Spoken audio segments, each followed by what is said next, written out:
Today I'm taking a look at all the perks and saying which ones I like and don't.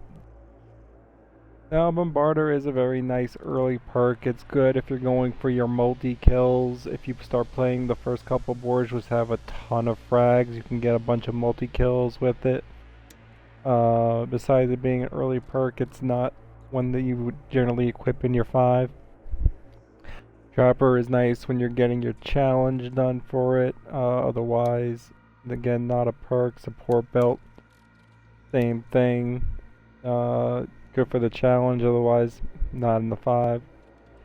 Weapon focus frequency is good when you're doing the challenge for disarmament. It's a nice early perk.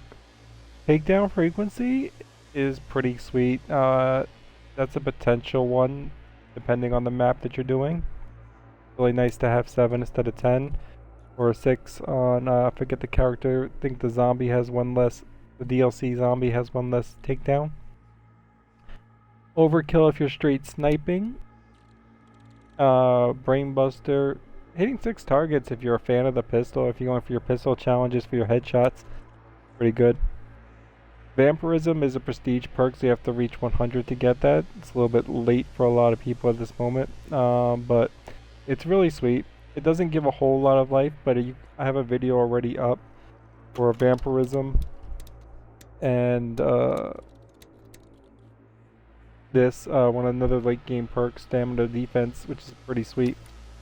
And you can see that how much life you actually get back for your headshots on gold, and what the percentage is of stamina defense blocking. I'm not 100% sure, but through my testing of about 300 attacks and seeing how many were actually blocked and the damage was negated through stamina, seems to be somewhere between 25 and 33, well, between 20 and 33%. Seems to be the average of the testing I did was somewhere around 25%, 25 to slightly higher.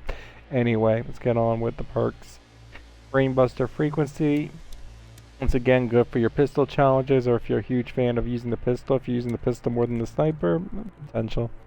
Sniper focus is nice for if you're sniping like most of your targets, like the vast majority of your targets, then it's a good 5.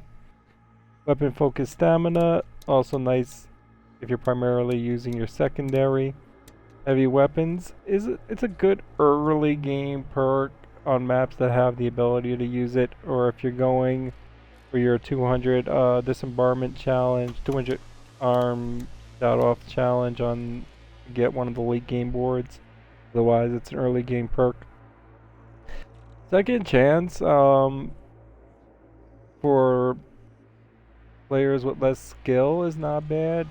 Personally, I don't go down much in campaign, so I don't bother with that.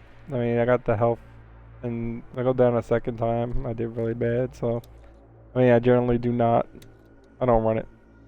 Enhanced stamina, sometimes I'll use this when when I was doing my challenges. It's good when you use that with the weapon focus frequency or the sniper, or if you're doing either one of those challenges, so you can get longer on your expert and extend it. Harden's good on a lot of maps. This is another good early perk to have on, is Hardened.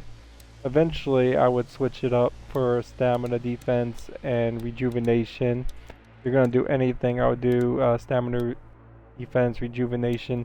If you're fighting multiple minigunners that are in a really tough spot, I put the bulletproof on. Or if you're fighting multiple suiciders and suicide generals in a tough spot, then I'd switch it out for the explosive defense. This I don't even have up because I didn't play much Horde yet. But I would consider it more of a Horde, or if you're playing 4 players. I did most of my videos solo, because if you're trying to do it with 4 players and trying to get golds, and I just doing the mastery for all the weapons. But it's an interesting card. If you're playing with a team of 4, I would definitely consider it a potential card or perk. Which one is this? This is nice for like the boards that have a lot of the dudes throwing the grenades that stun you, or you have a lot of fire flamethrowers. I only use it on a couple of maps. Generally don't. This one I want to get up. This is very interesting for 4-player and Horde. I have yet to see exactly how much reduction I get at gold level. This is also really sweet with Vampirism and or Rejuvenation. The ability to have a more health that you can rejuvenate, and it rejuvenate faster with the higher max health is really sweet. I've been able to just stand there and take bullets from a couple snipers at once and really not think twice. Like, I don't even gotta turn to shoot these dudes right here. I can let them fire at me. It's cool. So yeah, that combo was really sweet. As I was talking about the explosive damage, it's on boards where you're basically going down. If the explosive damage is a problem, then you might want to put it on. If not, don't bother with it. This I don't really bother with, but it's more of a potential horde card, I would say. Or if you're going down a lot, I've run that with the second chance. Maybe. I don't know. I don't run it. This card I don't think is really needed. If anything, if you're going for your gold, the only card you need out of the combos is the combo extension.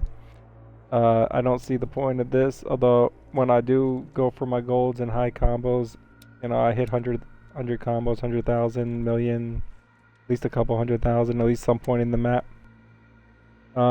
Pistol ammo, machine gun, sniper, shotgun. I consider that more for when you're doing your challenges with that gun. Then you need that ammo. Replenish stamina when closing a rift. At the moment, I don't see a point to this at all. There's only so many rifts in the game. And the only thing that's really cool about it is, like, I mean, it gives you a little health, but you clear special melee, which is already charging back up anyway, so you potentially could have it. So, yeah, no. Increase ammo attachment size. I mean, if it wasn't such a late game perk to begin with, I think it would be an interesting early game perk, but I don't know. I don't use it. Decrease special melee time I do like, especially for like the challenges where you have to go melee the dudes around the blood fountain, or if you're running the slow dude, you can make his special melee crazy fast. Like, I hit on the blood fountain like 42. I killed every enemy with a melee, and I did it all within about 5 minutes.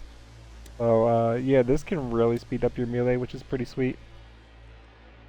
Another interesting but pointless card to put in. You don't need this. And increased stamina recovery. Interesting when you're running like a highly aggressive focus, but otherwise, no. And that is my opinion on all the perks. Generally, I will switch it up slightly from chapter to chapter, or whether I'm playing Horde or...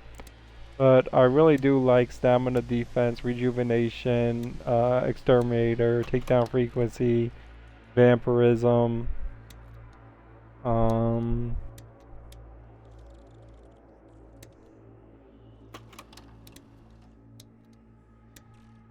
occasionally I'll put on the one that I need for a map. If I'm fighting a very aggressive where I'm just like running around taking a lot of damage, then I'll do the Rejuvenation and the Enhanced Vigor versus having Vampirism on, because I know I'm not really extending my life back up to max as much as I am just trying to stay alive while I run around. So I will switch this card out for Vampirism a lot. And when I'm going for my golds, I'll drop Vampirism, or I'll drop one of the others for the combo extension. Generally, I'll drop Vampirism for the combo extension when I'm going for the golds. And once again, that is my opinion of the perks. I hope that helps.